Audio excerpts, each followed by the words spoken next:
days a week and has been voted the best sandwich shop by Fox 11 Television for 3 years in a row. Cavaretta's Deli in Canoga Park, the same owner, 28 years. Go to cavarettasdeli.com.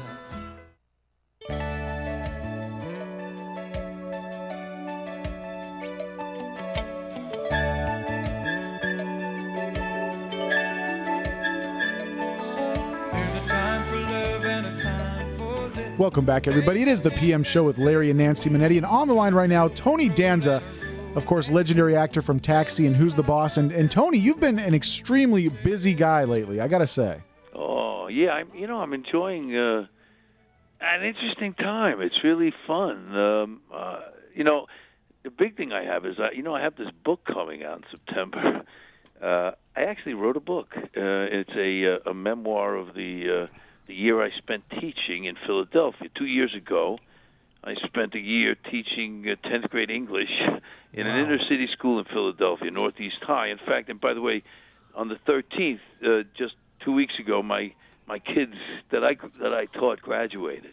Oh. And of the 36 kids that I was sort of intimately involved with, the only 2 of them are not going on to some form of either college or vocational training. Wow. And I'm all over those 2 kids, by the way. That's amazing. But yeah, so it was really an amazing thing. By the way, the book is called, I'd like to apologize to every teacher I've ever had, my year as a rookie teacher at Northeast High. And I'm really excited about it. And in fact, I spent the day today doing the audio book. I did half of it today. It's really hard to read your book. It's bizarre. Where can we obtain it? It's on, you can pre-order it on Amazon. It comes out September 11th, interestingly enough, and I'm excited about it. I really am. It's a real sort of look at what I saw there. Well, that had to be a real labor of love for you to do that. Yeah, I always wanted to be a teacher, and so I got this chance to do it. Celebrity. Really, sometimes it's fabulous because it does get you into places that you might never have gotten into. I'm sure. Well, it was on A&E, right? Yes, it was on A&E. Yeah. Unfortunately, it didn't do well, and so they canceled it. And then I was there. I had to stay. Yeah. I was Mr. Danza, and it was great. It really was. In fact, I just did a fundraiser there too. You won't believe this. I mean, this is one of the problems we have. Is the funding is being cut to such an extent that they laid off. Especially in the arts too. If you're forget about the arts. How about this? They laid off the school nurse. Oh, you're kidding. No, I'm kidding. I'm not kidding. I can't make this How up. can they do that? That's illegal. I swear. So when we heard that, I decided to do a fundraiser there, and we did a fundraiser. Teachers versus Student Talent Show. Oh, okay, funny. This is great. So I did some TV, and I told the community. I didn't say come see the show. I told the community, how'd you like to go to school without a school nurse? That's what it's come to. So 2,000 people came out in Philadelphia. They really did. The people of Philadelphia are unbelievable. So they come out, and we had to turn people away. I'm not kidding, Larry. It was unbelievable. But the teachers get beat by the kids. The kids can yell louder.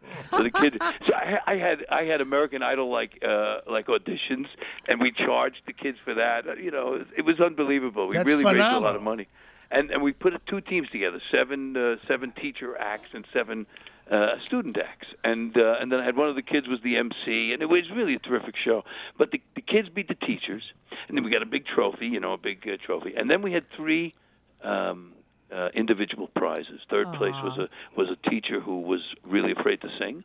Second place was a band of teachers, a boy band called Voltron. Second year teachers lip syncing to that kind of music. Yeah. And one of them, a teacher named Mr. Connolly, could moonwalk. Oh, no! Okay, but here's the killer. First place, and this kid happens to play a big part in my book. I had nothing to do with it. I had an applause-o-meter. We did one of those things, but he won it with a poem. He's like a spoken word artist, and the poem was about respecting women. Here's a sample line. Ready? Yeah. Ready. You don't have to unbutton a girl's top to get a better look at her heart. Oh, that's Wow. great. That's awesome. Yeah. Oh, yeah, so he wins with a poem. And then I got emails from teachers who said when they went into their classroom the next day after performing in the show, they got standing ovations from their class. So, it's a win. It's really a wonderful thing to be part of this thing, to try to help a school and then to have a book about it. So, pretty exciting. That's Well, really you neat. know what? When your book comes out in September, you'll have to come back on. So I we would can love really, to.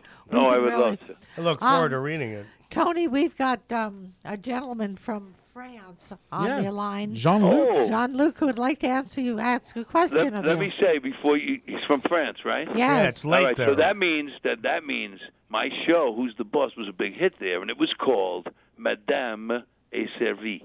Oh. Let's see if I'm right. Let's That's see if I'm very right. good. Jean-Luc, you're on with Tony Danza. Hello, Larry. Hello, Nancy. Hello. Larry. Hello, Bonjour. Jean-Luc. Yes, it was Madame est servie, and it was a huge hit in France. Yes, I know. Madame est servie. I love the way you say it. Tony, I have a question for you. Talking about boxing, I know that you have fought Robert Conrad during an exhibition boxing match. Oh, my God. How do you remember that, and how tough was Duke Conrad on the ring? Well, it's an interesting, it's very funny that you asked me about this because, there's a secret about that.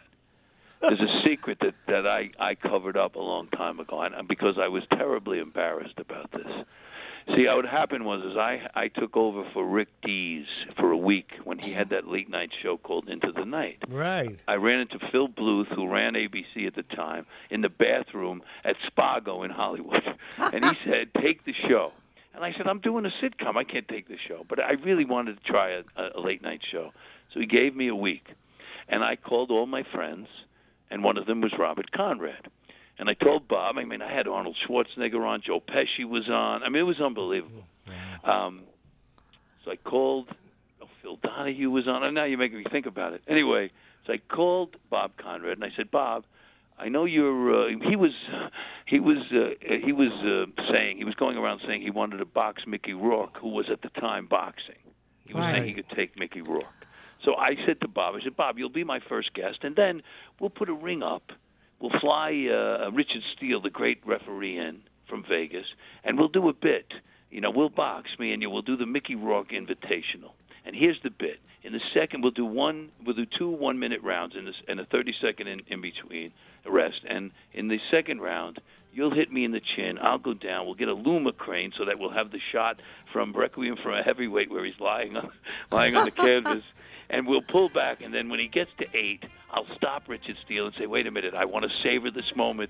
I always wanted to be counted out by the great Richard Steele. Because that's the kind of, my life was about getting knocked out. So anyway. Tony, hang on. This is the cliffhanger. We got to have our listeners hang on because everyone wants to know what happens in the story. The secret. I got the secret. Don't go anywhere. Okay. Jean-Luc, hang tight, buddy. We're going to get the answer to the question that we're all wondering. What happened to Bob Conrad in that ring? I saw it. We're going to find out right after this, guys. Don't go anywhere. This is Larry Manetti.